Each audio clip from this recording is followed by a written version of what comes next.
நல்ல தகப்பனே, சர்வ வல்லமையுள்ள எங்கள் ஆண்டவரே, மதியான வேலைக்காய் மக்கள் நன்றி. இம்மட்டும் துதிகளையும் ஸ்தோத்திரங்களையும் சாட்சிகளையும் அங்கீகரித்ததான எங்கள் தேவன், இப்பொழுது ஆண்டவரே உம்முடைய வார்த்தை எங்கள் மத்தியில் நீர் தெரியப்படுத்த போகிற தயவுக்காக உமக்கு ஸ்தோத்திரம். கிருபையுள்ள கரத்தில் எங்களை தாழ்த்துகிறோம், வழி நடத்தும் ஆண்டவரே. நீர் எங்களோடு கூட இருந்து பேசும், உம்முடைய வார்த்தைகள் எங்களை வந்து சேர கிருபை பாராட்டும். எங்கள் ஆண்டவர் இயேசு கிறிஸ்துவின் நாமத்தில் பிதாவே, அல்லேலூயா. வெளிப்படுத்தல் 1:6, 1 பேதுருவின் புஸ்தகம் 2:9, இது ரெண்டுமே ஒரே காரியத்தை சொல்லுகிறது. தேவனுக்கு முன்பாக நம்மளை ராஜாக்களும் ஆசாரியருமாய் அழைத்திருக்கிறார் என்று சொல்லி, இந்த அழைப்புக்கு வேதாகமத்தில் மெல்கிசேதேக்கின் முறைமை அப்படின்னு சொல்லுவாங்க. அதாவது எப்படி இஸ்ரவேலர்களுக்கு நியாயப்பிரமாணம் என்பது முறைமையாக இருக்கிறதோ, அதே மாதிரி புதிய ஏற்பாட்டுக்கு நாம் வாழுகிற இதுக்கு அந்த நியாயப்பிரமாணமானது பூரணத்தை உண்டாக்காததுனாலே நமக்கு கர்த்தர் என்ன கொடுக்கிறாராம், இன்னொரு முறைமையை கொடுக்கிறார். ஆரோனின் முறைமையின்படி அழைக்கப்படாமல் வேறொரு ஆசாரிய முறைமை, மெல்கிசேதேக்கின் முறைமையின்படி நாம் அழைக்கப்பட்டோம் என்று சொல்லி எபிரேயர்கள் நிருபத்தில் நீங்கள் வாசிக்கும் பொழுது கர்த்தர் அந்த வார்த்தையை சொல்றார். எபிரேயர்கள் நிருபம் 7:11 வாசிங்க பாப்போம். அல்லாமலும் இஸ்ரவேல் ஜனங்கள் லேவி கோத்திர ஆசாரிய முறைமைக்குட்பட்டிருந்ததல்லவோ நியாய பிரமாணத்தை பெற்றார்கள். அந்த ஆசாரிய முறைமையினாலே பூரணப்படுதல் உண்டாயிருக்குமானால் ஆரோனுடைய முறைமையின்படி அழைக்கப்படாமல் மெல்கிசேதேக்கினுடைய முறைமையின்படி அழைக்கப்பட்ட வேறொரு ஆசாரியர் எழும்ப வேண்டுவதென்ன? இது இயேசு கிறிஸ்துவை குறித்து சொல்லுகிறது. நமக்கு அந்த முறைமையின்படி தான் நாம் இருக்கிறோம். அந்த ஆசாரிய முறைமைக்கு பேர் தான் ராஜாக்களும் ஆசாரியரும் என்று சொல்லி நாம் பார்க்கிறோம். அப்படியானால் நீங்களும் நானும் ஒரு விசேஷித்த அபிஷேகத்தை பெற்றவர்களாக இருக்கிறோம். நான் சொல்றது விசுவாசி ஊழியக்காரர்கள் இல்லை, எல்லோருமே ஊழியக்காரர்கள், விசுவாசிகள் அத்தனை பேருடைய அழைப்பிலையும் ராஜாக்களும் ஆசாரியருமாய் ஒரு விசேஷித்த அழைப்பை பெற்றவர்களாய் நாம் இருக்கிறோம். ஆனால் இந்த விசேஷித்த அழைப்பை பெற்றவர்களாய் இருக்கிற நமக்கு கொடுக்கப்பட்ட இந்த அபிஷேகத்தை நாம் எப்படி பத்திரமாய் பாதுகாத்துக் கொள்கிறோம் என்பதுதான் முக்கியம். பல நேரங்களிலே நமக்கு கொடுக்கப்பட்டிருக்கிற அபிஷேகத்தினுடைய மேன்மை நமக்கு தெரிய மாட்டேங்கிறது. கர்த்தர் எப்படி நம்மளை அபிஷேகம் பண்ணியிருக்கிறாரு அப்படிங்கிறது தெரியல.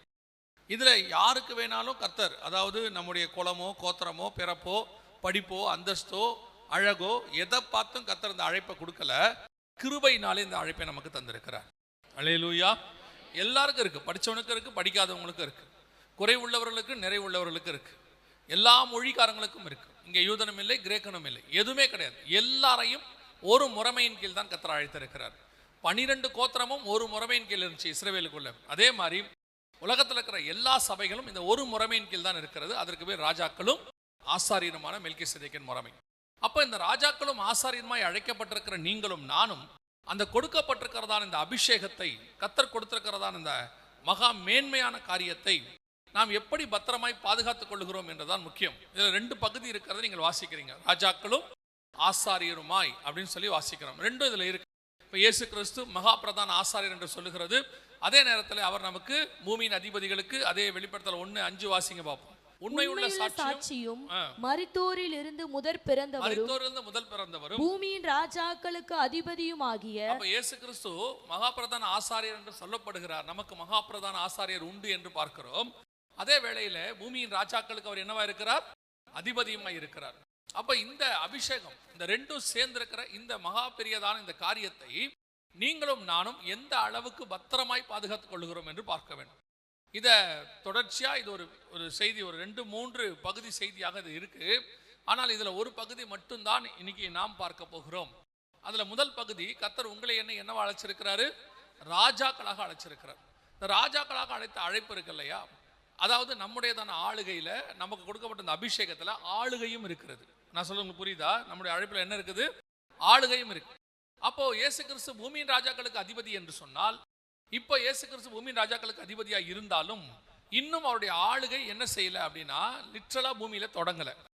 இயேசுவின் 1000 வருஷ அரசாட்சி தான் நேரடியாக பூமியில அவர் செய்ய போற அரசாட்சி. அதனாலதான் பிதாவாகிய தேவன் சொல்றாரு, சத்துருக்களை பாதபடியாக்கி போடும் வரைக்கும் நீர் என்னுடைய வலது பார்சத்தில் உட்காரும் அப்படின்னு சொல்லியிருக்கிறார். ஸோ இப்போ அவர் அங்க இருக்கிறார். 1000 பரிசுத்தவான்களோட தேவன் பூமியை நியாயம் தீர்க்க வருகிறார். பகிரங்க வருகையை பற்றி இருக்கிறார்.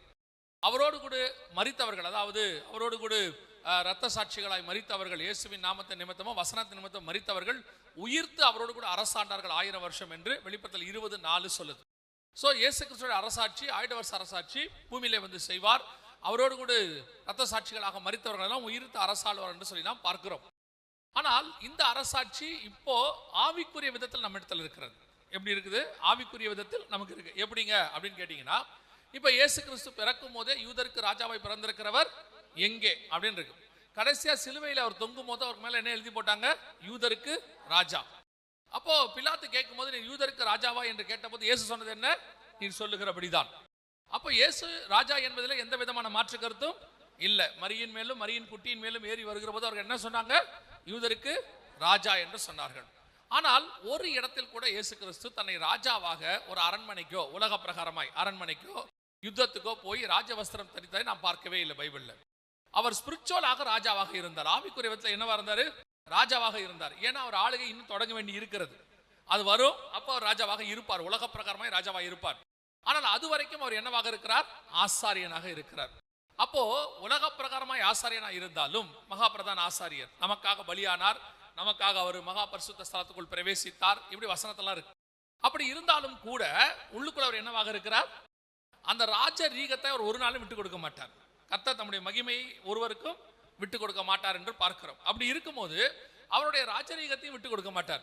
இயேசு கிறிஸ்து வந்து மலை பிரசங்கத்தை ஆரம்பிக்கும் போது மட்டுமல்ல, எல்லா இடத்துலையும் பாருங்க, இயேசு பிரசங்கம் பண்ணும்போது ஒரு விசேஷமான காரியத்தை செய்வார். என்னன்னா 5ஆம் அதிகாரத்தில் நீங்க வாசிக்கும் போது, மத்தேயு எழுதின சுவிசேஷத்தில் நீங்க வாசிக்கும் போது, இயேசு மலையின் மேல் ஏறி உட்கார்ந்தார்னு இருக்கும். அப்படிதானே இருக்குது. பெரும்பாலும் என்ன செய்வாங்க? நின்னுக்கிட்டு தான் பிரசங்கம் பண்ணுவாங்க. ஆனா இயேசு கிறிஸ்து என்ன செய்தார்? உட்கார்ந்து தான் பிரசங்கம் பண்ணுவார். வாசிங்க லூக்கா எழுதின சுவிசேஷம் 5ஆம் அதிகாரம், லூக்கா எழுதின சுவிசேஷம் 5ஆம் அதிகாரம் 2வது வசனத்தை வாசிங்க.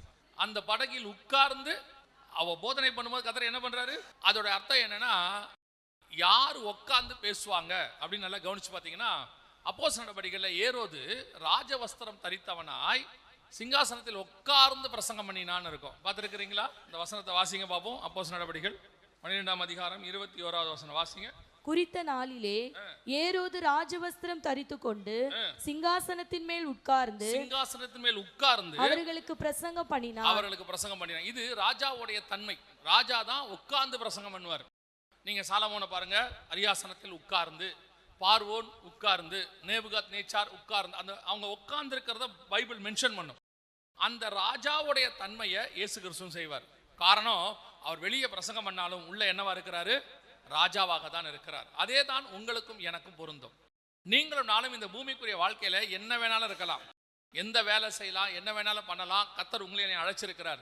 ஆனால் உள்ளுக்குள்ளே நீங்கள் நான் என்னவா இருக்கிறோம்? ராஜாக்களும் ஆசாரியர்களுமா இருக்கிறோம். இன்னைக்கு நிறைய பேர் இதை தப்பாவும் எடுத்துக்கிறாங்க. அவங்க எப்படி எடுத்துக்கிறாங்கன்னா, நாம உள்ள மட்டும் இல்ல, வெளியும் ராஜாவின் பிள்ளைகள். வெளியும் எப்படி இருக்கிறோம்?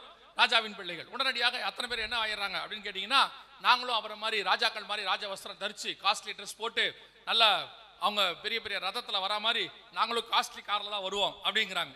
இயேசு கிறிஸ்து ஒரு நாளும் அதை செய்யவே இல்லை. இயேசு கிறிஸ்து வறியவர்களோடு வறியவராக இருந்தார். அவர் எங்க வேணாலும் உட்காருவார், படகுல படுத்து தூங்கினார், எல்லாம் இருந்துச்சு. இவங்க இன்னைக்கு என்ன பண்றாங்க அப்படின்னு கேட்டீங்கன்னா, ராஜாக்கள் அப்படின்றத ஒரு வார்த்தையை தப்பா புரிஞ்சுக்கிட்டு உலக பிரகாரமா ராஜா நினைச்சுக்கிறாங்க. உங்களை என்னையும் கர்த்தர் உலக பிரகாரமா ராஜாவா மாத்துவார். எப்பனா ஆயிடவரசன் அரசாட்சியின் போது. ஒரு சிலரை ராஜாக்களாக பரலோகத்திலே மாத்துவார். வாசிங்க எபேசியருக்கு நிருபம் 3ஆம் அதிகாரம் 10வது வசனம் வாசிங்க. உன்னதங்களில் உள்ள துரைத்தனங்களுக்கும் அதிகாரங்களுக்கும் அவருடைய அனந்த ஞானமானது சபையின் மூலமாய் இப்பொழுது தெரிய வரும் பொருட்டாக. அப்ப நல்லா கவனிங்க, உன்னதங்களில் உள்ள துரைத்தனங்களுக்கும் அதிகாரங்களுக்கும். அதனாலதான் இயேசு நம்மளை பார்த்து சொல்றாரு, நான் பிதாவினிடத்தில் அதிகாரம் பெற்றது போல. வெளிப்படுத்தின விசேஷம் 2ஆம் அதிகாரம் வாசிங்க, 26, 27 வாசிங்க. ஜெயங்கொண்டு முடிவு பரியந்தம் என் கிரியைகளை கை கொள்ளுகிறவன் எவனோ அவனுக்கு நான் என் பிதாவினிடத்தில் அதிகாரம் பெற்றது போல ஜாதிகள் மேல் அதிகாரம் கொடுப்பேன்.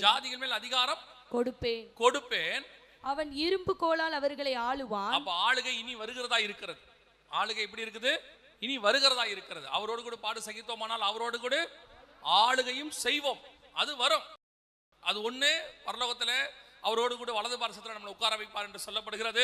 ஒரு சிலர் உயிர்த்து அவரோடு கூட ஆயிடவ அரசாட்சி பூமியில செய்வார்கள். இருக்கு, ஆளுகை இருக்கு, மாற்று கருத்தே கிடையாது. நாம் உலக பிரகாரமாயும் ராஜாக்களாக ஆளுகை செய்வோம். வேதம் தெளிவாய் சொல்லுது. ஆனால் இப்பொழுது அல்ல, அது இப்பொழுது அல்ல, இனி வருகிறதா இருக்கிறது. ஆனா இப்போ நீங்களும் நானும் வெளியே ஆசாரியராகவும் உள்ள என்னவா இருக்கிறோம்? ராஜாக்களாக இருக்கிறோம். அப்போ இந்த அபிஷேகம் இது ஒரு விசேஷித்த அபிஷேகம். கர்த்தர் உள்ளுக்குள்ள உங்களை எண்ணி ராஜாவை வச்சிருக்கிறார். அப்ப இந்த அபிஷேகத்தை நான் அதான் சொன்ன ஆரம்பத்தில் ஒரு பகுதி மட்டும் தான் இப்போ நம்ம பார்க்க முடியும். ரெண்டு பகுதி இருக்கு, ஆசாரியரும் இருக்கு, அது இப்போ பார்க்க முடியாது. ஸோ இப்போ ராஜாக்களாக கர்த்தர் வச்சிருக்கிறார். அப்போ அந்த ராஜாக்களாக வச்சிருக்கிற அந்த அபிஷேகத்தை உங்களையும் என்னையும் பத்திரமாய் பாதுகாத்துக் கொள்ள வேண்டும் என்று கர்த்தர் விரும்புகிறார். ஆண்டவர் சொல்றாரு, நான் வரும் அளவும் உனக்குள்ளதை பற்றி கொண்டிரு. உன் மேல இருக்கிற அபிஷேகத்தை என்ன செய்ய? பற்றி கொண்டிரு. அப்ப அந்த அபிஷேகம் என்பது கிரீடம் என்று வேதம் சொல்லுகிறது. லேவியராகமத்தின் புஸ்தகம் 21ஆம் அதிகாரம் 12வது வசனம் வாசிங்க பார்ப்போம். பரிசுத்த ஸ்தலத்திலிருந்து புறப்படாமலும் தன் தேவனுடைய பரிசுத்த ஸ்தலத்தை பரிசுத்த குலைச்சல் ஆக்காமலும் இருப்பானாக. அவனுடைய தேவனின் அபிஷேக தைலம் எனும் கிரீடம் அவன் மேல் இருக்கிறதே. அப்படியானால் உங்களுக்கும் எனக்கும் அபிஷேகம் தான் கிரீடம். ஆளுகைக்கு ஒரு ராஜா என்பதற்கு அடையாளம் எது? கிரீடம். ஒரு தலையில சாலமோன் தலையில கிரீடத்தை வச்சாச்சுன்னா அவர் என்னவா மாறிடுறாரு?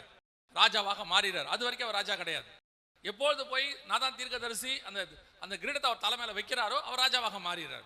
அதே மாதிரி என்னைக்கு கர்த்தர் உங்க மேல என் மேலேயும் அவருடைய அபிஷேகத்தை வச்சாரோ நீங்கள் நான் ராஜாக்களும் ஆசாரியருமாய் மாறிவிட்டோம். அல்லேலூயா. அத்தனை பேர் மாறிட்டோம். அதான் ரொம்ப இம்பார்ட்டன்ட். அப்ப இந்த ராஜாக்களும் ஆசாரியமாய் அழைக்கப்பட்ட நீங்கள் இந்த மகா மேன்மையான அந்த அபிஷேகத்தை, அந்த ராஜாக்குரியதான கனத்தை நீங்கள் நானும் பத்திரமா வச்சிருக்கிறோமா? ஆண்டவர் சொல்றாரு, நான் வருமளவும் உனக்குள்ளதை பற்றி கொண்டிரு. அதை நீங்க வச்சிருந்தீங்கன்னா அவர் வரும்போது அவரோடு கூட ஆளுகையும் செய்வீர்கள். அப்ப அந்த ராஜாக்களுக்கு கொடுக்கப்படுகிறதான மிக மேன்மையானதுதான் இந்த அபிஷேகம், கிரீடம். அப்ப கர்த்தர் உங்களை எண்ணி ராஜாக்களும் ஆசாரியமா அழைச்சிருக்கிறார். இதை பத்திரமாய் வைக்க வேண்டும் என்று கர்த்தர் விரும்புகிறார். ஆனா நம்ம வச்சிருக்கிறோமா அப்படிங்கிறதா கேள்வி. வாசிங்க 1 சாமுவேல் புஸ்தகம் 15ஆம் அதிகாரம் 23வது வசனம் வாசிங்க. ரெண்டகம் பண்ணுதல் பில்லிசூனிய பாவத்திற்கும் முரட்டாட்டம் பண்ணுதல் அவபக்திக்கும் விக்கிரக ஆராதனைக்கும் சரியாயிருக்கிறது.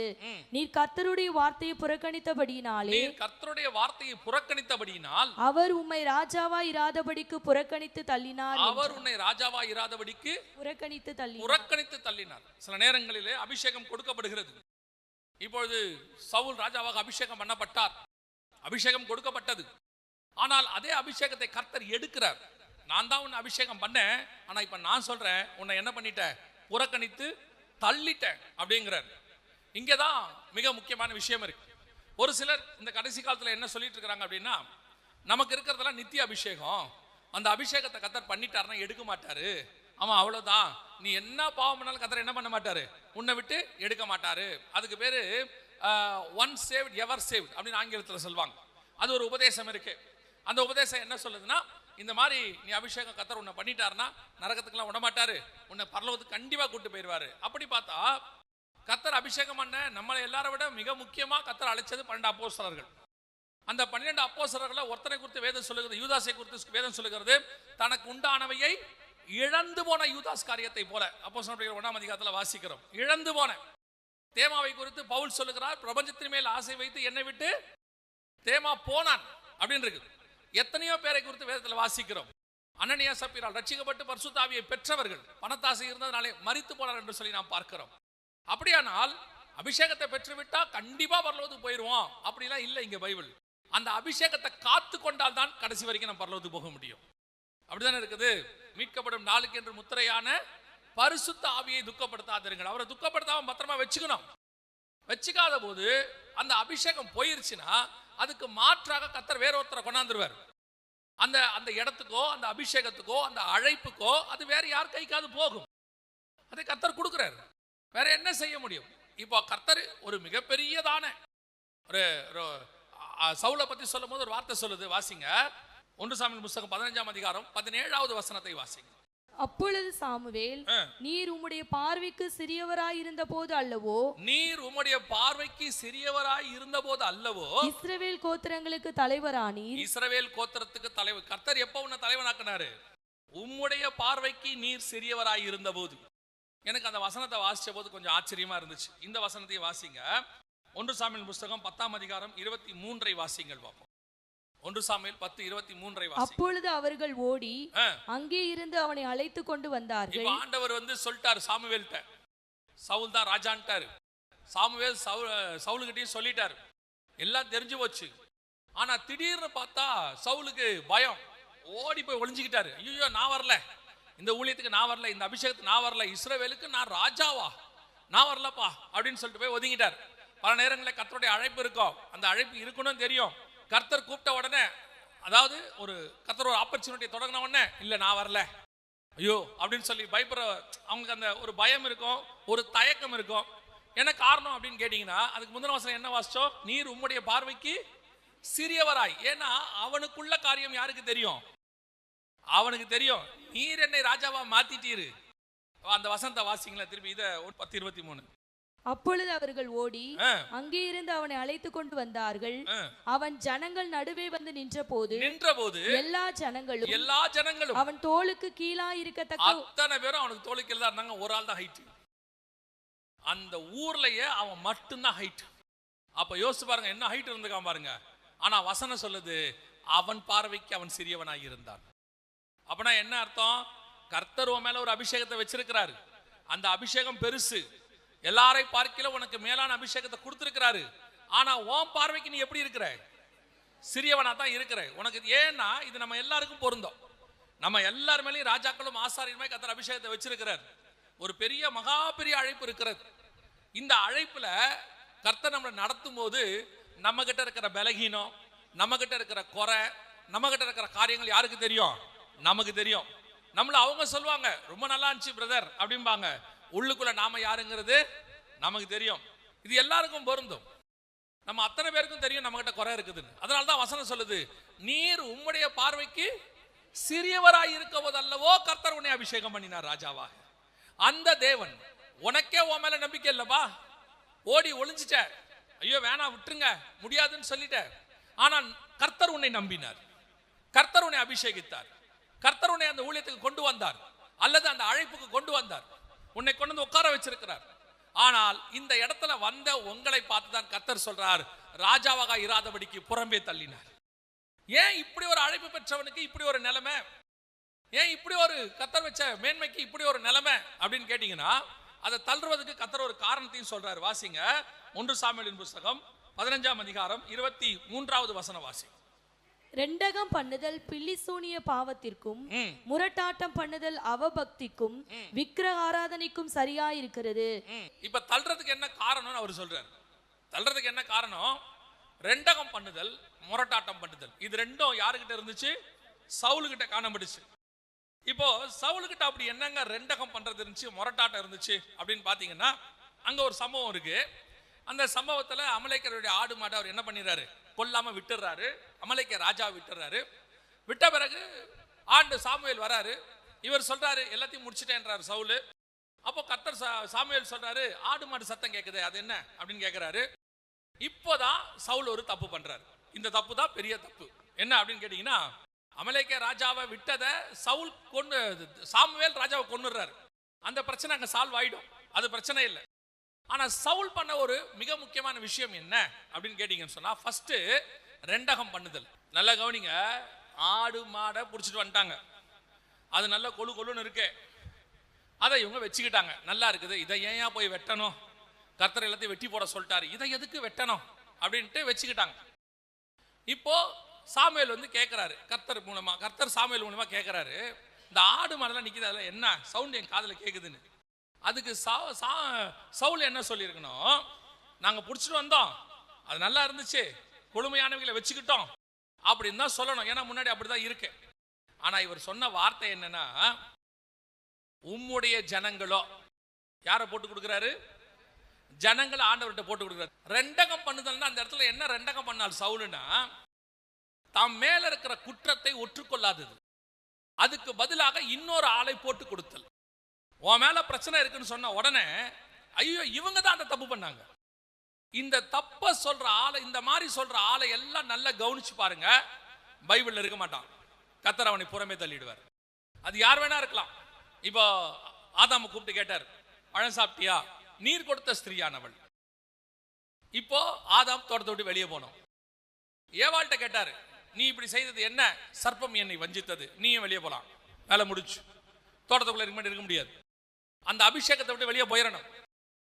ஒரு காரியத்தை செய்யும் பொழுது ஒரு கர்த்தருடைய வார்த்தையை ஒருவேளை நீங்க மீறக்கூடிய இடமா வந்துருச்சு, நாம தப்பு பண்ணிட்டோம் அப்படின்னா உணர்த்தும் போது உடனடியாக ஏற்றுக்கொள்ளுதல், அது பெரிய விஷயம்.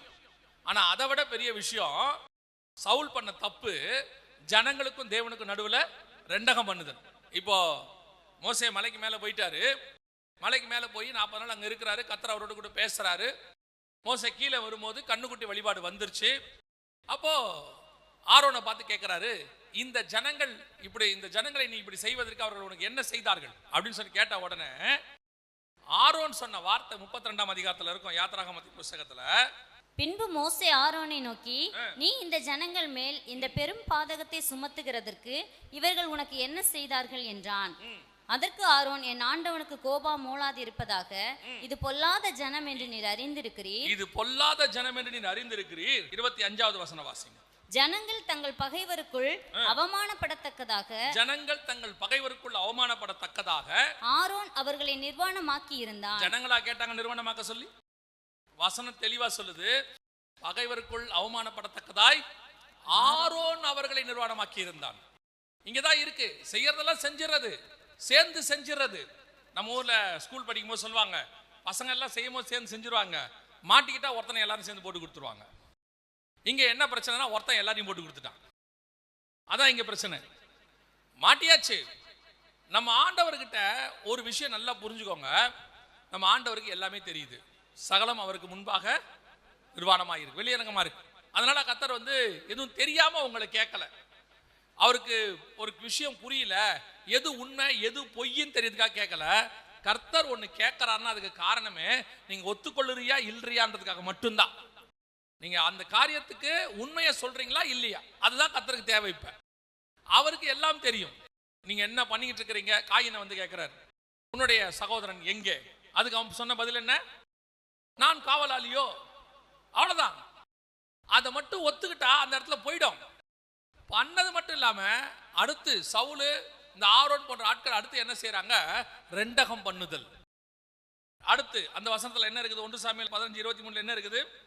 பில்லி சூனிய பாவத்திற்கும் முரட்டாட்டம் பண்ணுதல் அவபக்திக்கும் விக்கிரக ஆராதனைக்கும் சரியா இருக்கிறது. இங்க இவர் என்ன முரட்டாட்டம் பண்ணாரு, இவங்க என்ன முரட்டாட்டம் பண்ணாரு அப்படின்னு கேட்டீங்கன்னா, இது இன்னைக்கு நேத்து ஆரம்பிச்ச பிரச்சனை இல்ல. சவுலுக்கு இது இன்னைக்கு நேத்து ஆரம்பிச்ச பிரச்சனை இல்ல. வாசிங்க 1 சாமுவேல் 13ஆம் அதிகாரம் 13-14 வாசிங்க. சாமுவேல் சவுலை பார்த்து, புத்தியீனமாய் செய்தி உம்முடைய தேவனாகிய கர்த்தர் உமக்கு விதித்த கட்டளைகளை கைக்கொள்ளாமற் போனீர். மற்றபடி கர்த்தர் இஸ்ரவேலின் மேல் உம்முடைய ராஜ்யபாரத்தை என்றைக்கும் ஸ்திரப்படுத்துவார். இப்போதோ உம்முடைய ராஜ்யபாரம் நிலை நிற்காது. கர்த்தர் தம்முடைய இருதயத்திற்கு ஏற்ற ஒரு மனுஷனை தமக்கு தேடி அவனை கர்த்தர் தம்முடைய ஜனங்கள் மேல் தலைவனாய் இருக்க கட்டளையிட்டார். நல்லா கவனிச்சீங்கன்னா, இவர் இப்படி சொன்ன உடனே சவுல் ஜனங்களுக்காக தான் அந்த இடத்துல பார்ப்பான். ஜனங்கள்லாம் என்ன பார்க்கறாங்க, தப்பா நினைச்சிடறாங்கன்னு சொல்லி உடனே போய் சாமுவேல் கிட்ட சொல்லுவான், என் கூட வா, நீ என் கூட வந்தினா போதும் அப்படின்னு. உடனே சாமுவேல் திரும்பி சவுலோடு கூட போனான்னு முடியும். அங்க அப்படிதானே இருக்குது. சாமுவேல் என்ன செஞ்சாரு? சவுல் கூட போனார். இப்போ அப்படிதான், இந்த இடத்துலயும் அப்படிதான். சவுலுடைய பிரச்சனை என்னன்னா, கர்த்தர் ஒரு காரியத்தை உணர்த்துறாரு, ஒரு பிரச்சனை வருது, கர்த்தர் உணர்த்தின உடனே இவர் என்ன பண்றாரா, தற்காலிகமா அந்த இடத்துல அந்த பிரச்சனையை சால்வ் பண்ணணும். உடனே என்ன மன்னிச்சிருங்க ஆண்டவரே, நான் பாவம் செய்தேன். 2 தடவையும் சொல்லுவான், நான் பாவம் செய்தேன். ஆனா அவங்க கிட்ட மாற்றமே இருக்காது. அவங்ககிட்ட என்ன இருக்காது? எந்த சேஞ்சஸும் இருக்காது. இப்ப கர்த்தர் கேட்கிறாரு, நீ சொன்ன உடனே ஒரு மனம் திரும்புதல். சில ஆட்கள்லாம் பாருங்க, ஏதாவது சொன்ன உடனே சரி என்றும். ஆண்டவரே ஒரு ஓமையில அழகா சொல்வாரு. 2 பேர் இருந்தாங்க, ஒருத்தன் போக மாட்டேன்னு சொல்லிட்டு போயிட்டான், இன்னொருத்தன் போறேன்னு சொல்லிட்டு போல. இதுல எவன் பெரியவன் கேட்பாரு. அதே மாதிரி தான் இன்னைக்கு நம்மகிட்ட இருக்கும். சிலர்லாம் சொன்ன உடனே ஐயோ ஆமா சூத்திரம் பிரைஸ் தி லார்ட் அப்படிமா, ஒரு மாற்றமும் இருக்காது, ஒன்னும் சேஞ்சஸ் இருக்காது. ஆனா ஒரு சிலர் அவன் சொன்ன உடனே கேட்கவும் செய்வான், மாற்றமும் இருக்கும். அதைத்தான் கர்த்தர் எக்ஸ்பெக்ட் பண்றாரு. அங்க ஆரம்பிச்ச முரட்டாட்டம் சவுலுக்கு, ஐயோ ஜனங்க பாக்குறாங்க, ஜனங்க பண்றாங்க, இப்படி ஆரம்பிச்சு அடுத்து எங்க வரைக்கும் வந்துருச்சுன்னா, கர்த்தர் ராஜாவா இராதபடிக்கு தள்ளினார். அந்த இடத்துல ஆண்டவர் என்ன சொல்றாரு, ஒரு ராஜ்யபாரம் சிலைப்படும். 2 காரியம் அடுத்தடுத்து சொல்லுவார். அது 13ஆம் அதிகாரத்துல 13-14 வாசிங்க. சாமுவேல் சவுலை பார்த்து, புத்தியீனமாய் செய்தி உம்முடைய தேவனாகிய கர்த்தர் உமக்கு விதித்த கட்டளையை கைக்கொள்ளாமற் போனீர். மற்றபடி கர்த்தர் இஸ்ரவேலின் மேல் உம்முடைய ராஜ்யபாரத்தை என்றைக்கும் ஸ்திரப்படுத்துவார். இப்போதோ உம்முடைய ராஜ்யபாரம் நிலை நிற்காது. இந்த ரெண்டுத்துக்கு என்ன டிஃபரன்ஸ்? ரெண்டு முரண்பாடு மாதிரி இருக்கு பாருங்களேன். ஸ்திரப்படுத்துவார், நிலை நிற்காது. ஆப்போசிட்டா இருக்கு. அவருடைய அர்த்தம் என்னன்னா, கர்த்தர் உன் ராஜ்யபாரத்தை ஸ்திரப்படுத்திடுவார். நீ 40 வருஷம் என்ன பண்ணிடுவ? அரசாண்டுருவ. ஆனா உன் ராஜ்யபாரம் என்றென்றைக்கும் நிற்காது. அவ்வளவுதான், போயிடும். உன் அளவுல உன்னை காப்பாற்றி விட்டுருவார். நீ 40 வருஷம் ராஜாவா இருந்துருவ. ஆனால் இப்பொழுது உன் ராஜ்யபாரம் நிலை நிற்காது. தொடர்ந்து வாசிங்க. கர்த்தர் தம்முடைய இருதயத்திற்கு ஏற்ற ஒரு மனுஷனை தமக்கு தேடி அவனை கர்த்தர் தம்முடைய ஜனங்கள் மேல் தலைவனாய் இருக்க கட்டளையிட்டார். முடிச்சிட்டார். அப்படின்னா என்ன அர்த்தம்? நீ இருக்கிற வரைக்கும் இருந்துக்கலாம்பா, இனிமேட்டு உன் ராஜ்யபாரம் உனக்கு அப்புறம் அவங்ககிட்ட போகாதுன்னு அர்த்தம். அப்படியே அர்த்தம் என்ன? உன் அபிஷேகம் அடுத்த தலைமுறைக்கு போகாதுன்னு அர்த்தம். உனக்கு கொடுக்கப்பட்ட ஆசீர்வாதம் அடுத்த தலைமுறைக்கு போகாது. உன் அளவுக்கு. இப்போ இதுல ஒரு சிலர் யாராவது நினைச்சீங்கன்னா சொல்றேன், ஒரு சிலர் நினைப்பீங்க, அப்ப என் அளவுக்கு இருந்தா ஓகே தானா? சரி, நம்ம இருக்கிற வரைக்கும் இருக்கு. நீங்க தான் எசேக்கியா ராஜாவுடைய ஆவியுடையவர். எசேக்கியா ராஜாவுடைய ஆவி எப்படிப்பட்டதுன்னா, என் காலத்தில் நடைபெறாமல் இருந்தால் சரி, என் பசங்க காலத்துல அது நடந்துட்டு போட்டோம், அது பிரச்சனை இல்லை, யார் எக்கேடு கேட்டா எனக்கு என்ன. ஆனால் இங்க என்ன இருக்குது? உன்னுடைய ராஜ்யபாரம் இருக்கும், ஆனா அது அடுத்த தலைமுறைக்கு போகாது, அது வேற ஒருத்தங்கிட்ட போயிடும்ட்டாரு கர்த்தர்.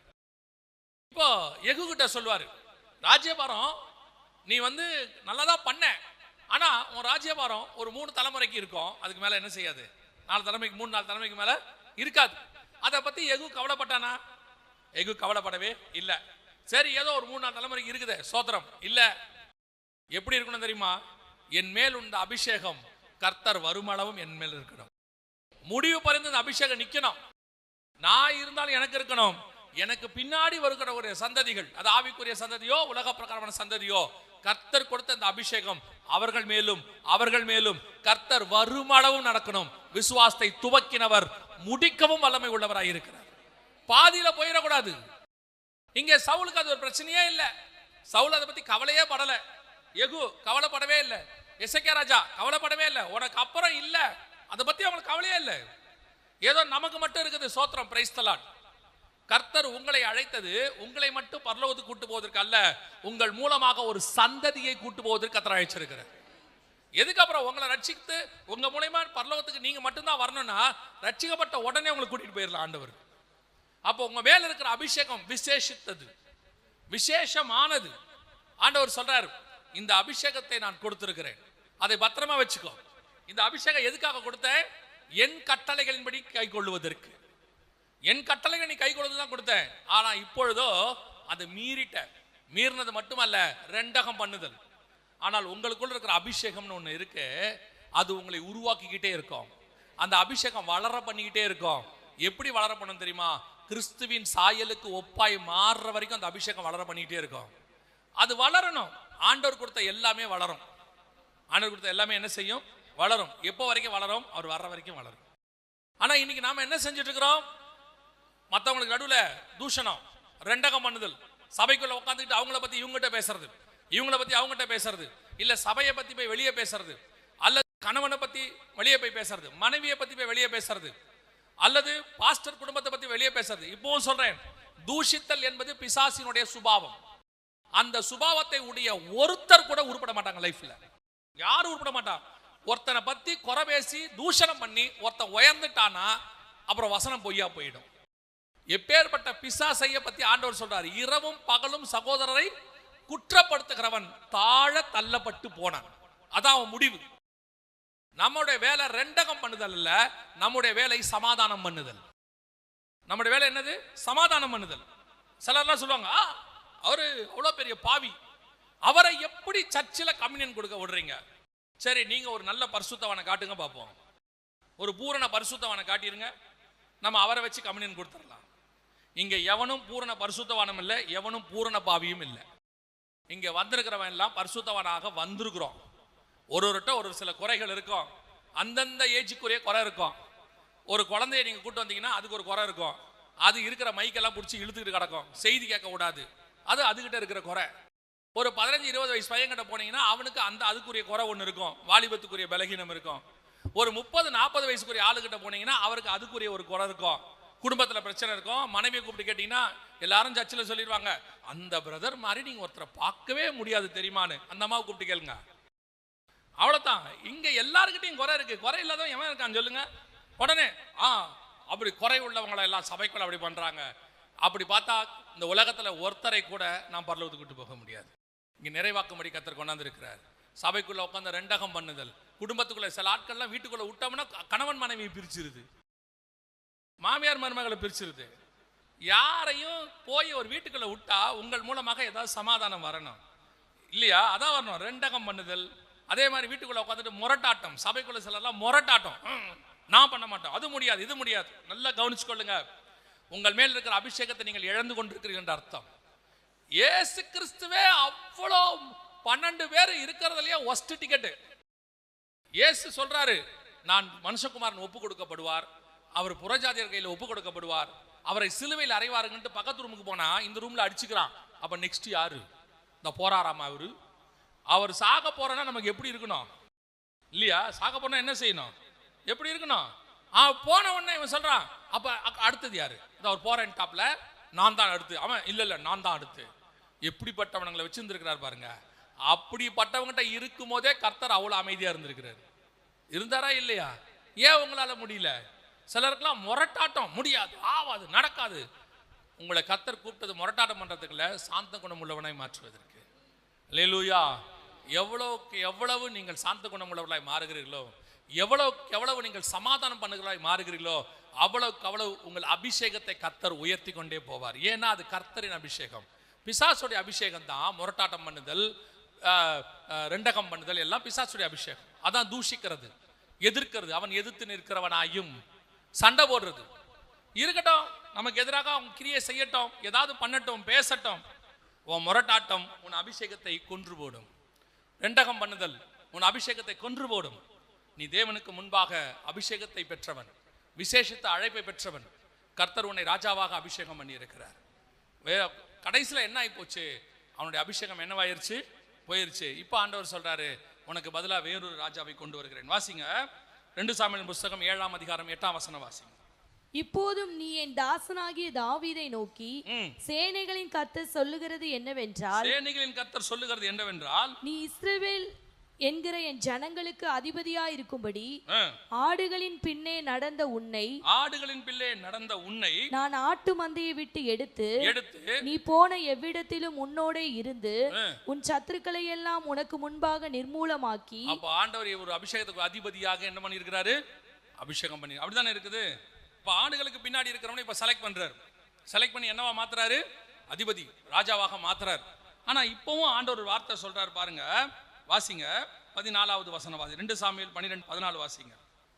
ஆனாலும் இந்த காரியத்தினாலே கர்த்தருடைய சத்துருக்கள் தூஷிக்க நீ காரணமாய் இருந்தபடியினால், கர்த்தருடைய சத்துருக்கள் தூஷிக்க நீ காரணமாய் இருந்தபடியால் உனக்கு பிறந்த பிள்ளை நிச்சயமாய் சாகும் என்று சொல்லி. இப்ப என்ன நடந்துச்சு? பத்சேபால் விஷயம் நடந்துருச்சு, நம்ம எல்லாருக்கும் தெரியும். சோ அந்த உரியாவின் மனைவி காரியம் நடந்த உடனே கர்த்தர் இப்போ தாவீதை பார்த்து சொல்றாரு, நான் உன்னை ராஜாவா அபிஷேகம் பண்ணேன். அந்த வசனத்தை வாசிங்க. அதே 12ஆம் அதிகாரம் 7வது வசனம் வாசிங்க. 12:7. 2 சாமுவேல் 12:7. அப்பொழுது நாத்தான் தாவீதை நோக்கி, நீயே அந்த மனுஷன், இஸ்ரவேலின் தேவனாகிய கர்த்தர் சொல்லுகிறது என்னவென்றால், நான் உன்னை இஸ்ரவேலின் மேல் ராஜாவாக அபிஷேகம் பண்ணி. சவுலை தள்ளிட்டு நான் உன்னை கொண்டாந்தேன். சவுலை தள்ளிட்டு என்ன பண்ணிட்டேன்? உன்னை கொண்டாந்தேன். அவன் அபிஷேகத்தை எடுத்துட்டு அந்த அபிஷேகத்தை உங்ககிட்ட கொடுத்த ராஜாவா. இப்போ நீயோ வென்றால் என்ன பண்ணிட்ட? என் பார்வைக்கு பொல்லாப்பானதை செஞ்சுட்டேன். செஞ்சது மட்டும் அல்ல, என் சத்துருக்கள் தூஷிக்கப்படத்தக்கதாக. இதைத்தான் சில நேரங்களில் நம்ம கொஞ்சம் தியானிக்கணும். நீங்க என்ன நினைக்கிறீங்க அப்படின்னா, சில பாவங்கள் செய்யும் போது இது யாருக்கும் தெரியாது அப்படின்னு நினைக்கிறீங்க. நம்ம கிட்ட 2 வகையான பாவம் இருக்கு. ஒரு பாவம் எல்லாருக்கும் முன்னாடி தெரிஞ்சிடும், எல்லாருக்கும் வெளியரங்கமாகிடும். இப்படி ஒரு பாவம் இருக்கு, மனுஷனுக்கு முன்பாக. இன்னொன்னு இருக்கு, யாருக்கும் தெரியாது அப்படின்னு செய்யற பாவம் இருக்கு. இந்த 2 பாவத்துல நாம எந்த பாவம் பரவாயில்லன்னு நினைப்போம்னா, யாருக்கும் தெரியாம இருக்கிறது பரவாயில்ல. எல்லாருக்கும் தெரிஞ்சாதான் நமக்கு என்னவாயிடும்? அவமானம் ஆயிடும், கேவலமா பேசிடுவாங்க. ஆனா ஒண்ணு நல்லா புரிஞ்சுக்கோங்க, யாருக்கும் தெரியாம செய்யற பாவம் தான் டேஞ்சர். யாருக்கும் தெரியாம செய்யற பாவம் டேஞ்சர். ஏன் அப்படின்னு கேட்டீங்கன்னா, இப்ப எல்லாருக்கும் தெரிஞ்சிருச்சுன்னு வச்சுக்கோங்க. ஆண்டவர் சொல்றாரு, உன்னுடைய பாவங்கள் ஏதோ ஒரு கர்த்தருக்கு வெளியரங்கமாகாத ரகசியம்னு ஒன்று கிடையவே கிடையாது. எப்படியோ தெரிஞ்சிருச்சு. தெரிஞ்சது உனக்கு ஒரு தண்டனையும் கிடைச்சிருச்சு. எல்லாரும் தூஷிச்சுட்டாங்க, இல்லை ஏதோ ஒன்று பண்ணிட்டாங்க, ஒரு தண்டனை கிடைச்சிருச்சு, பரவாயில்ல, அதோட எனக்கு எல்லாம் முடிஞ்சிருமே. இல்லை, கர்த்தர் நினைச்சாருன்னா உன்னை திருப்பி கொண்டு வந்து நிறுத்த வல்லமை உள்ளவராக இருக்கிறார். எல்லாராலும் தள்ளப்பட்டாலும், ஆகாதது என்று தள்ளப்பட்டாலும், அதை மூலக்கல்லாய் மாற்றுவதற்கு அவரால் முடியும். சில நேரங்களில் அப்படி நடந்திருக்கு. ஒரு சிலருடைய பாவங்கள்ல வெளியரங்கமான பிறகு, அவங்க ஆண்டவர்கிட்ட மனம் திரும்பின பிறகு, கர்த்தர் அவங்களை திருப்பி கொண்டு வந்து என்ன பண்ணிட்டாரு? அந்த ஸ்தானத்தில் உட்கார வச்சுட்டாரு. உதாரணமா இப்ப நீங்க சிம்சோன் எடுத்துக்கோங்க. சிம்சோனுடைய பாவம் யாருக்கும் தெரியல. அவன் என்ன பண்ணிட்டாருன்னு கேட்டீங்கன்னா, நீங்க சிம்சோனுடைய பாவத்தை தெளிலால் பாவம்னு சொல்லுவீங்க. அதல்ல, சிம்சோனுடைய பாவம் என்னன்னு கேட்டீங்கன்னா, செத்த சிங்கத்துல இருந்து எடுத்து என்ன பண்றாரு? தேனை சாப்பிட்டாரு. ஆனா நசரேய விரதம் இருக்கிறவன் செத்த உடலை எதையாவது தொட்டா அவனுக்கு என்ன பண்ணணும்னு சொல்லி என்ன 6 சொல்லுது, அவனுடைய தலை என்ன செய்யப்பட வேண்டும்? மொட்டை அடிக்கப்பட வேண்டும். தலை மொட்டை அடிக்கப்பட்டுட்டு திருப்பி முடி வளர்ற வரைக்கும் அவன் என்ன செய்யணும்? வீட்டுக்குள்ளேயே இருக்கணும். இப்ப நல்லா கவனிச்சிங்கன்னா, இவர் செத்த சிங்கத்திடம் தேனை எடுத்துட்டாரு, சாப்பிட்டுட்டாரு, அப்பா அம்மா கிட்டையும் கொடுத்துட்டாரு. ஆனா எங்கிருந்து எடுத்தாருன்னு என்ன செய்யல, சொல்லல. அவருக்கு அதை பத்தி கவலையும் இல்ல. அவர் வாடின ஒரு மினிஸ்ட்ரியை பண்ணிக்கிட்டு இருக்கிறாரு. மினிஸ்ட்ரி நல்லா போயிட்டு இருக்கு. ஆனா ஏற்கனவே செஞ்ச பாவம் மறைமுகமா உள்ள இருக்கு, யாருக்குமே தெரியல. ஒருத்தருக்கும் தெரியாத பாவம்னு உள்ள இருக்கு. இப்ப தெளிலால் பாவமா இருக்கட்டும், வேற எதுவானா இருக்கட்டும், அது வெளியரங்கமாகிருச்சு. ஆனா இது தெரியவே இல்லை. ஒரு நாள் வந்தது, சிம்சோனை பிடிச்சாங்க, கண்ணில் குருடாக்குனாங்க, தலையை என்ன செஞ்சாங்க? மொட்டை அடிச்சுட்டு ஜெயில வச்சுட்டாங்க, சங்கிலி போட்டு கட்டிட்டாங்க. அதனாலதான் அந்த இடத்துல ஆண்டவர் தெளிவா ஒரு வசனத்தை எழுதுவாரு, மிக தெளிவா எழுதுவாரு. சிம்சோனின் முடி மீண்டும் வளர தொடங்கியது அப்படின்னு இருக்கும். இப்ப கர்த்தர் வந்து நியாயம் தீர்த்து முடிச்சிட்டார். கர்த்தர் என்ன பண்ணிட்டாரு? ஒரு நசரேய விரதம் இருக்கிறவனுக்கு தலைமுடி, அவனுடைய பாவத்துக்கு தலைமுடி மொட்டை அடிச்சாச்சுன்னா கொண்டு போய் வீட்டுக்குள்ள வச்சிடணும். தலைமுடி முளைக்கிற வரைக்கும் வெளியே வரக்கூடாதுன்னு இருக்கு. அங்க வீட்டுல வைக்கிறதுக்கு பதிலாக ஜெயில வச்சுட்டாரு. உள்ள வச்சாச்சு, முடி முளைக்கிற வரைக்கும் அவன் எங்க இருந்தான்? ஜெயில தான் இருந்தான். அதான் வசனம் சொல்லுது, முளைக்க தொடங்கியது. சோ அவன் பண்ண தப்புக்கான காரியம் என்னவாயிருச்சு? வேலை முடிஞ்சிருச்சு. ஆனால் சில நேரத்தில் மறைமுகமாய் செய்யற பாவம் இருக்குல்ல, யாருக்கும் தெரியாதுல்ல. இந்த மாதிரி கர்த்தர் ஒரு பழி வாங்குவார், ஒரு பழி ஒன்று வாங்குவார். அது ரொம்ப கஷ்டம். அது நியாயப்பிரமாணம் அல்லது சுயாதீன பிரமாணம் எல்லாத்துலயும் இருக்கு. அப்போ ஆண்டவர் சொல்லக்கூடியது, இப்ப தாவீதுடைய பிரச்சனை என்ன? பாவம் செஞ்சாச்சு. இப்ப அபிஷேகம் பெற்றவன் பாவம் செய்யறான். அபிஷேகம் பெற்றவன் அந்த அபிஷேகத்தை வச்சிருக்கும் போது பாவம் செய்யறான். நான் சவுலை தள்ளிட்டு தான் உன்னை கொண்டாந்தேன், உனக்கு ஒரு விசேஷத்தை அபிஷேகம் கொடுத்தேன். ஆனால் இப்ப செஞ்ச உடனே கர்த்தர் சொல்லக்கூடியதான காரியம் என்ன? அதுல சூப்பரா ஒரு வார்த்தை சொல்றாரு பாருங்க, வாசிங்க 13வது வசனம், 2 சாமுவேல் 12:13 வாசிங்க. அப்பொழுது தாவீது நாத்தானிடத்தில், நான் கர்த்தருக்கு விரோதமாய் பாவம் செய்தேன் என்றான். நாத்தான் தாவீதை நோக்கி, நீ சாகாதபடிக்கு கர்த்தர் உன் பாவம் நீங்க செய்தார். நீ சாகாதபடிக்கு கர்த்தர் உன் பாவம் நீங்க செய்தார். கர்த்தர் உன் பாவம் நீங்க செய்தார். அதான் கொடுமையே. இப்ப பரவாயில்லையே, கர்த்தர் என்ன பண்ணிட்டாரு? பாவத்தை மன்னிச்சிட்டாரு, நீங்க செஞ்சிட்டாரு அப்படின்னு கேட்டீங்கன்னா, அந்த இடத்துல நீங்க செய்யறதுக்கு ஒரு தண்டனை கொடுத்திருக்காரு, ஒரு வேலை கொடுப்பார் தாவீது. அந்த வேலையை கவனிங்க. 12ஆம் அதிகாரத்துல 14வது வசனம் வாசிங்க. ஆனாலும் இந்த காரியத்தினாலே கர்த்தருடைய சத்துருக்கள் தூஷிக்க நீ காரணமா இருந்தபடியினால். அந்த சத்துருக்கள் தூஷிக்க காரணம்னா என்ன? அதான் முக்கியம். இப்ப தாவீது யாருக்கும் தெரியாம பத்சேபாள்கிட்ட ஒரு தப்பு நடந்துருச்சு, யாருக்கும் தெரியல. இப்ப வெளியரங்கம் ஆயிடுச்சுன்னா தண்டனை முடிஞ்சிருச்சு. வெளியரங்கம் ஆயிடுச்சுன்னா தண்டனை முடிஞ்சிருச்சு. ஆனா இப்ப தாவீது செஞ்சது யாருக்கும் தெரியல. இப்ப கர்த்தர் சொல்றாரு, சத்துருக்கள் தூஷிக்க அப்படின்னா என்ன அர்த்தம்? இவர் செஞ்சது யாருக்குமே தெரியாது.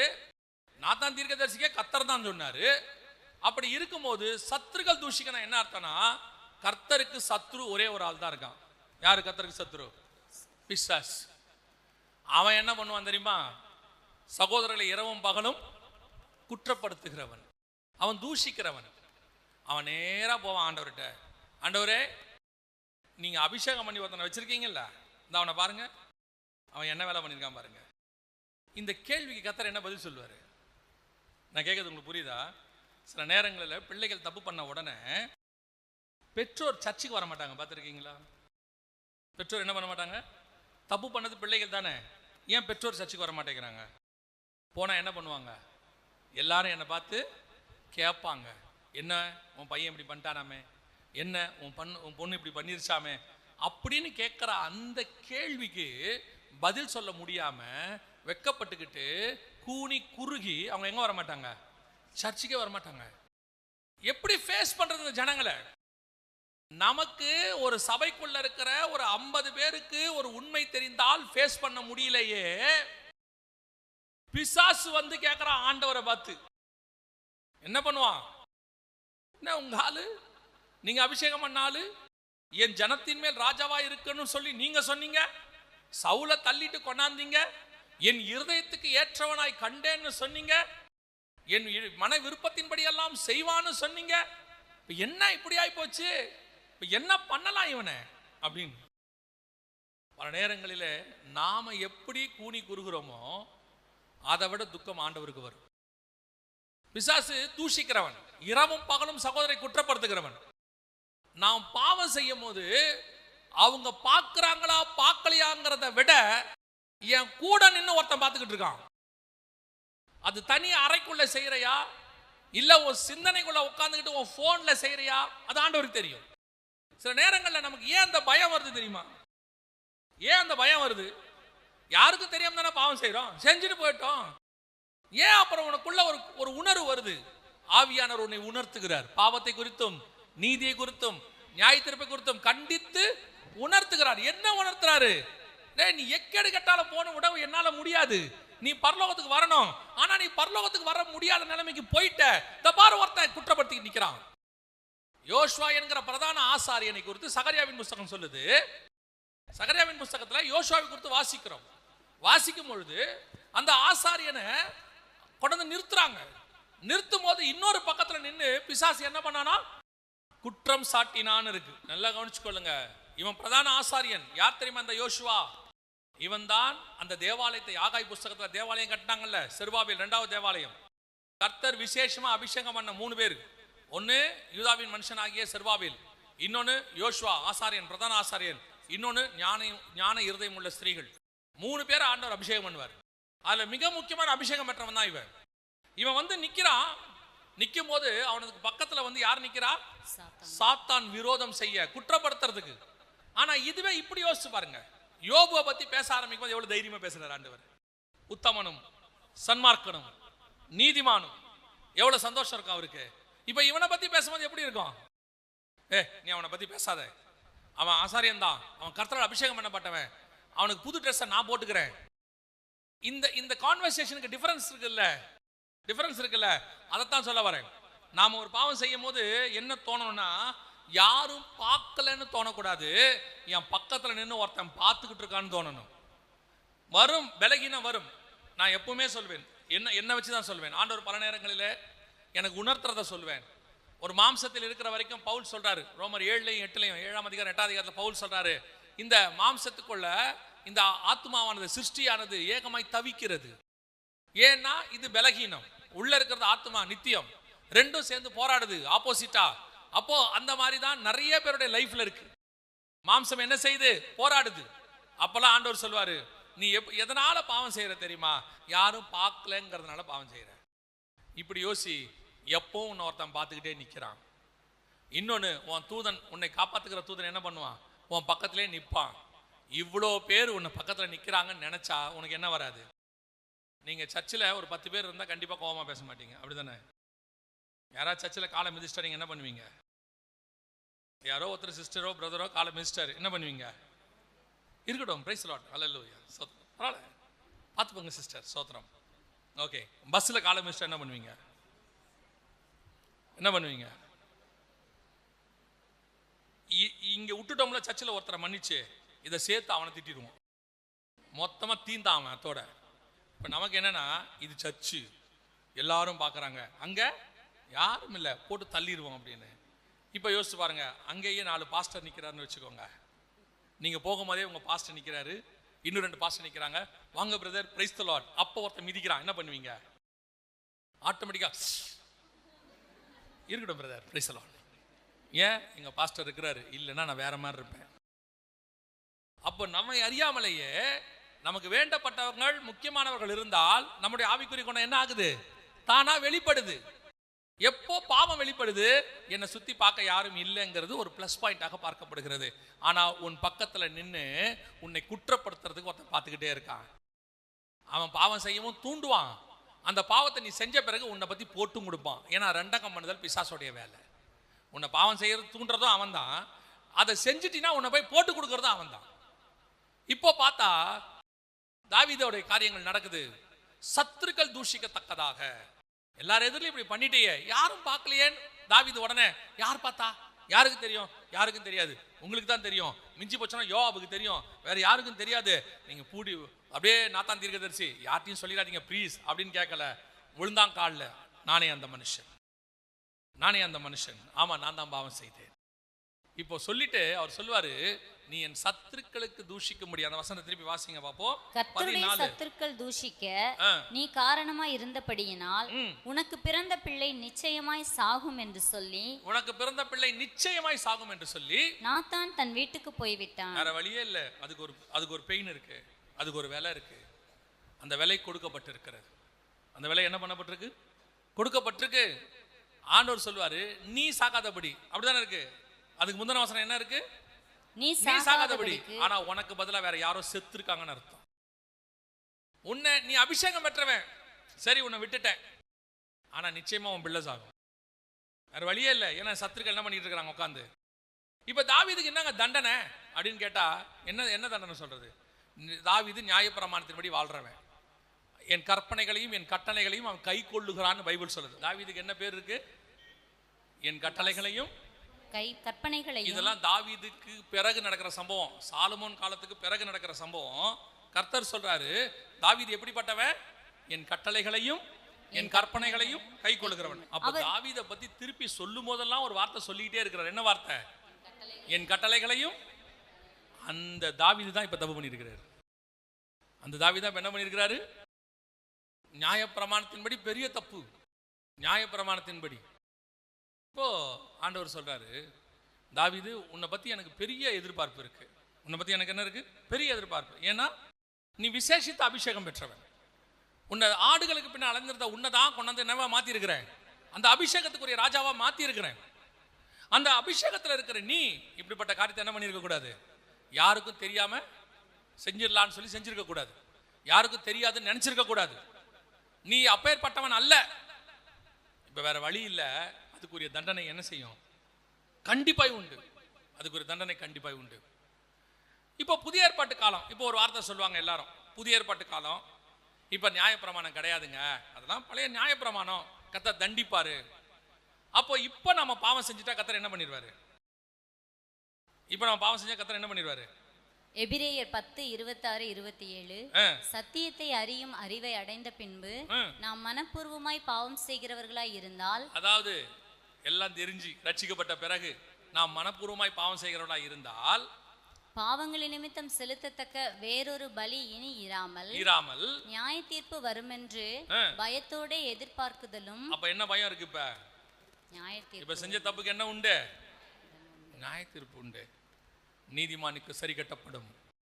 இப்போ ஒரு ஆள் அவதூறா பேசிட்டாரு, இல்ல ஒரு ஆள் தப்பு பண்ணிட்டாரு, ஜெயில கூப்பிட்டு அவருக்கு என்ன பண்ணிட்டாங்க? தண்டனை கூப்பிட்டாங்க, உள்ள வச்சாச்சு. திருப்பி அந்த தப்புக்கு தண்டனை உண்டா? வெளியே வந்த பிறகு திருப்பி தண்டனை உண்டா? இல்லையே. அதான் அதுக்கான தண்டனை கிடைச்சிருச்சு அவருக்கு.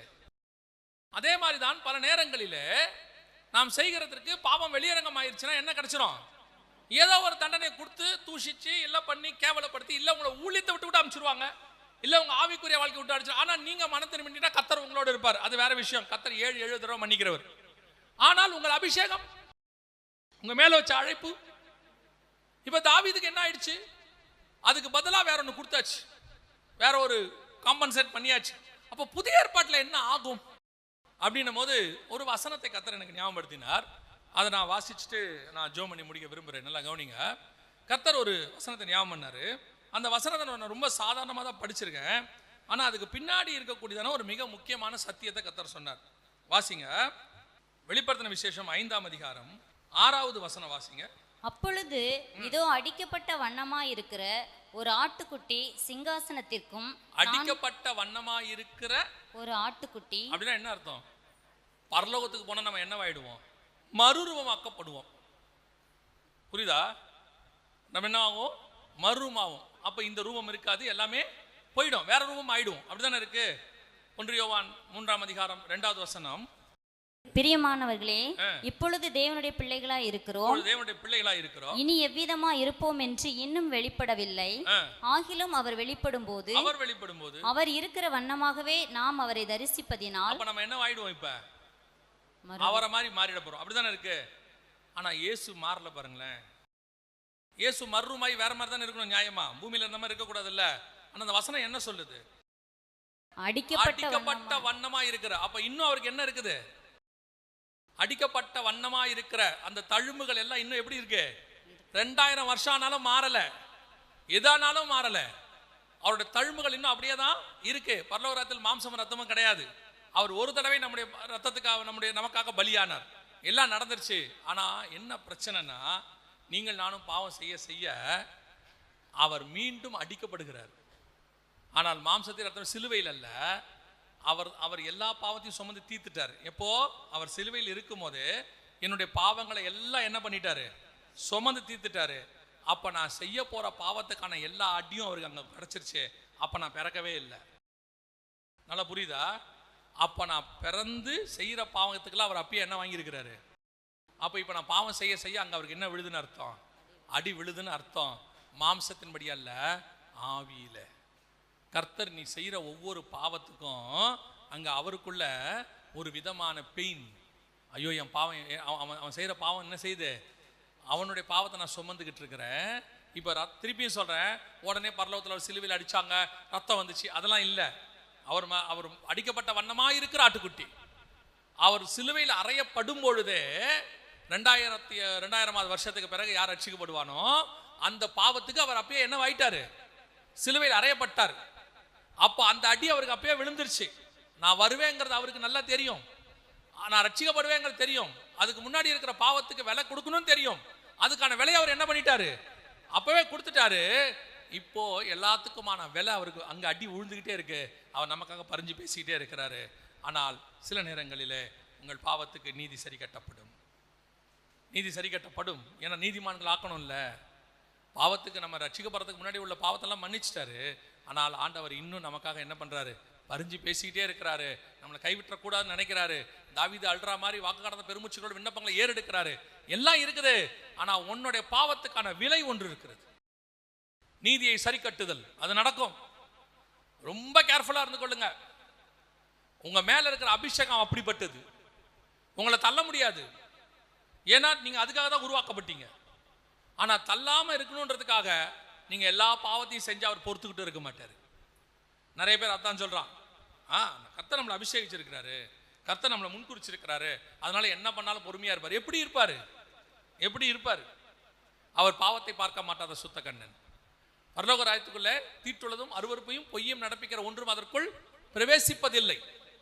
அப்போ உங்களுக்காக எனக்காக கர்த்தர் இன்னைக்கும் அங்க உட்கார்ந்து அடிக்கப்பட்ட வண்ணமா இருக்கிற ஆட்டுக்குட்டி. அந்த தழும்பெல்லாம் இன்னும் இருக்கு, அப்படியே இருக்கு மேல. அந்த தழும்பெல்லாம் காட்டிக்கிட்டே இருப்பாரு. ஏதாவது ஒன்று பண்ணும்போது பிசாசு போய் குற்றப்படுத்துவான். இங்க பாருங்க, உங்கால் பாருங்க, நீங்க அபிஷேகம் பண்ணீங்கல்ல, ஊழியர் இருக்குன்னு சொன்னீங்கல்ல, இவனை முன்குறிச்சிங்கல்ல, தாயின் வயிற்றிலிருந்து தெரிந்து கொண்டேன்னு சொன்னீங்கல்ல, அவன் பண்ற வேலையை பாருங்க அப்படின்னு உடனே ஆட்டோமேட்டிக்கா பிதாவாகிய தேவனுடைய கணக்கின்படி நாம் என்ன பண்ண வேண்டும்? பாவத்திற்கு மறிக்கணும், கொல்லப்படணும். ஆனா அங்க அடிக்கப்பட்ட வண்ணமா இருக்கிற ஆட்டுக்குட்டி ஒன்று பக்கத்துல மன்றாடிக்கிட்டே இருக்கும். அப்பா, இவனுக்காக நான் ரத்தம் சிந்தி இருக்கிறேன், இதுக்கும் சேர்த்தான் பண்ணியிருக்கேன், இந்த மரம் இந்த வருஷமும் இருக்கட்டும். தோட்டக்காரர் சொல்லுவார், வெட்டி போடு, இது நிலத்தை பாழாக்குகிறது. ஆனா தோட்டக்காரர் சொல்லுவார், இந்த வருஷம் இருக்கட்டும், இன்னும் ஒரு வருஷம் நீ என்ன பண்ண போற? நான் கொத்தி எறி போறேன், நான் கொத்திக்கிறேன், நான் குத்து நான் குத்திக்கிறேன், என்ன வேணாலும் பண்ணிக்கிறேன். உன்னை திருத்தத்துக்கு அவருக்கு நிறைய வழி வச்சிருக்கிறாரு. நம்மளை திருத்துக்கு என்ன பண்ணிருக்கிறாரு? நிறைய வழி இருக்கு. நீங்க நினைச்சுக்கிட்டு இருக்கீங்க தானே? நிறைய பேர் சொல்லுவாங்க, எனக்கு ஏன் இவ்வளோ பாடு, எனக்கு மட்டும் ஏன் பாடு? உட்காந்து தனியா போய் ஆண்டவர்கிட்ட கேளுங்க, ஏன்னு தெரியும்.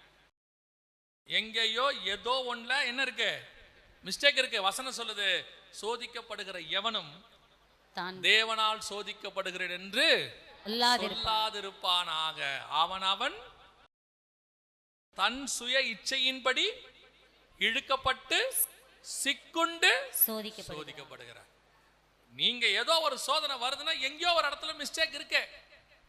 அது தேவ சித்தத்தை செய்யாம போறதா இருக்கும், பாவமா இருக்கும், ஏதோ ஒண்ணு இருக்கும். இல்லாம கர்த்தர் சோதிக்க மாட்டார். அப்ப ஆண்டவருக்கு உங்களை சோதிக்கணும்னு அர்த்தம் அல்ல.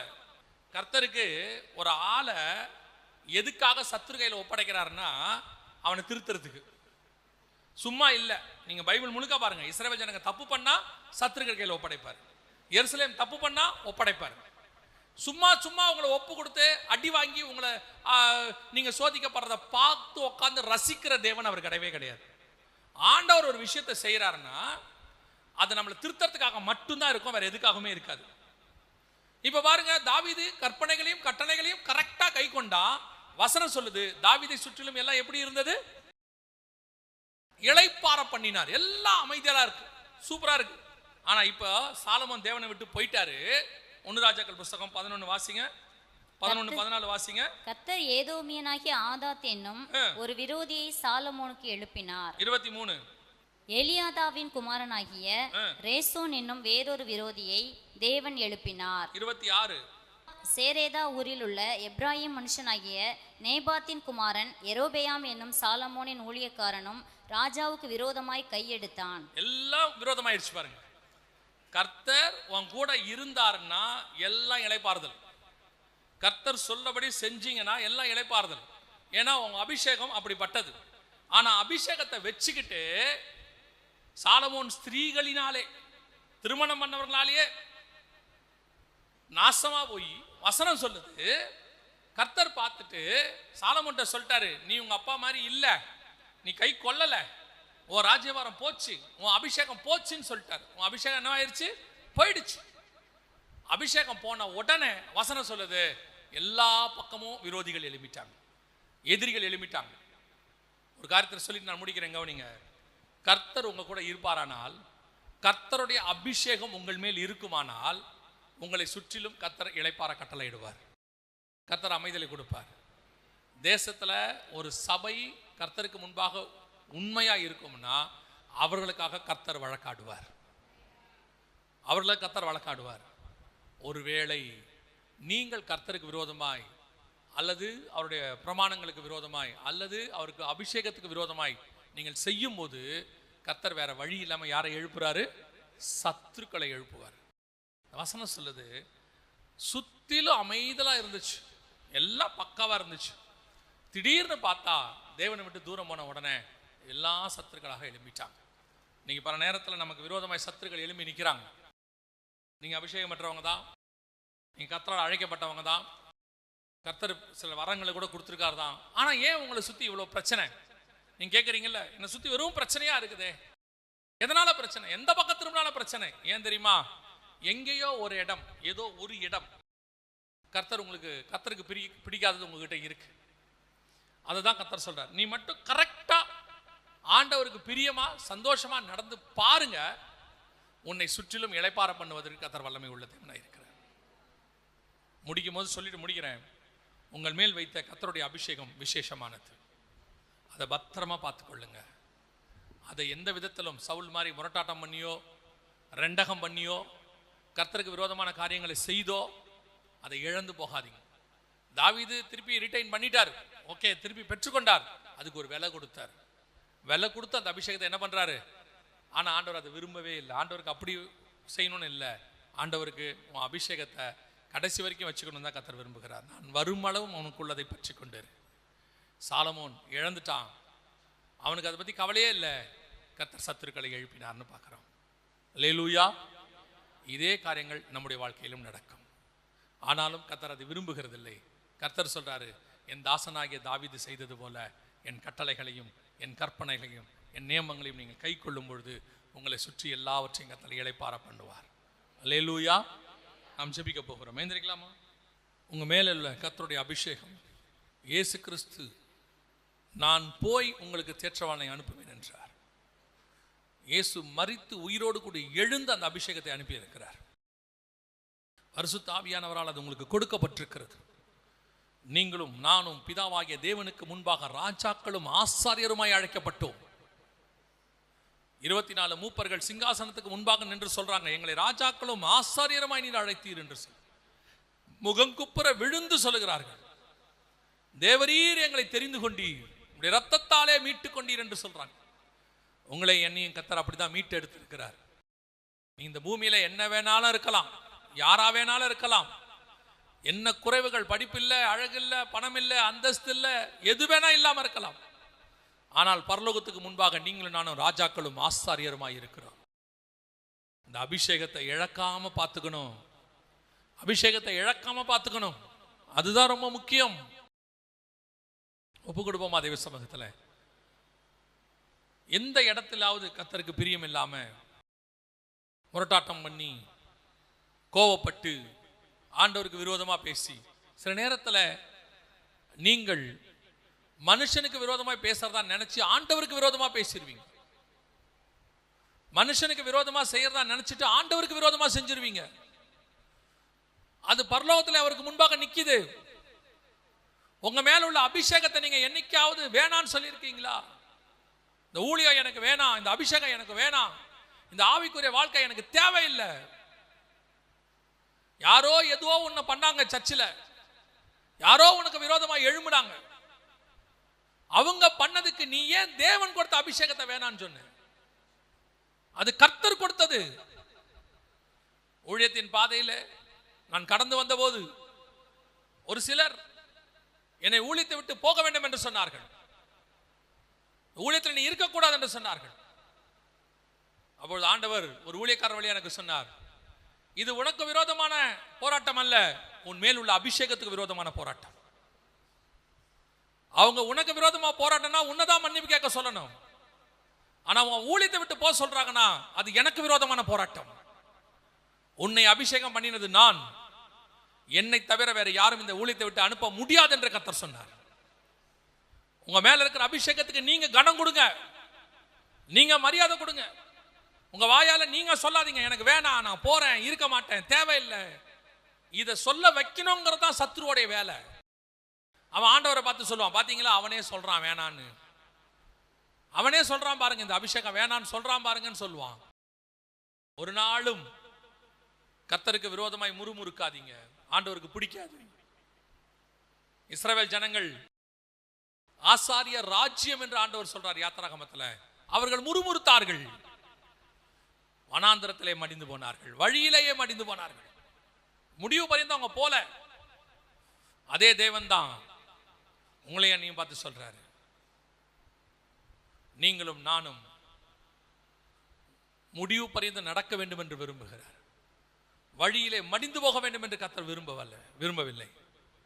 ஒப்பு கொடுப்போமா தேவ சமூகத்தில்? Thank you Jesus. நன்றி ஆவியானவரே. ஆமென்.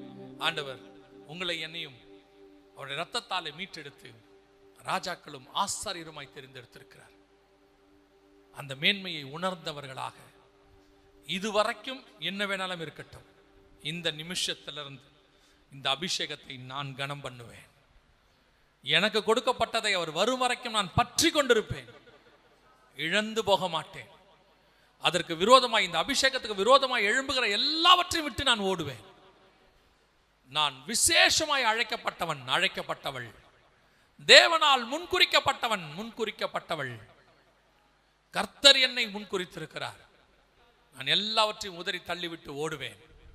அப்படி ஒரு தீர்மானம் எடுத்தவர்களாய் கரங்களை ஆண்டவருக்கு நேராக உயர்த்தி, சர்வ வல்லமை உள்ள எங்கள் தகப்பனே, நாளுக்காக உமக்கு நன்றி. நீர் கொடுத்த அந்த அபிஷேகத்துக்காய் ஸ்தோத்திரம். நீர் வரும் அளவும் இந்த மெல்கிசேதேக்கின் முறைமையின்படி நாங்கள் பெற்ற இந்த ஆசீர்வாதத்தை, இந்த அபிஷேகத்தை நாங்கள் முடிவு பரியந்தம் காத்துக்கொள்ள கிருபை பாராட்டும், வழி நடத்தும். நீர் மாத்திரம் மகிமைப்படும். எங்கள் ஆண்டவர் இயேசு கிறிஸ்துவின் நாமத்தில் ஒப்பு கொடுத்து ஜெபிக்கிறோம், ஜீவனுள்ள நல்ல பிதாவே.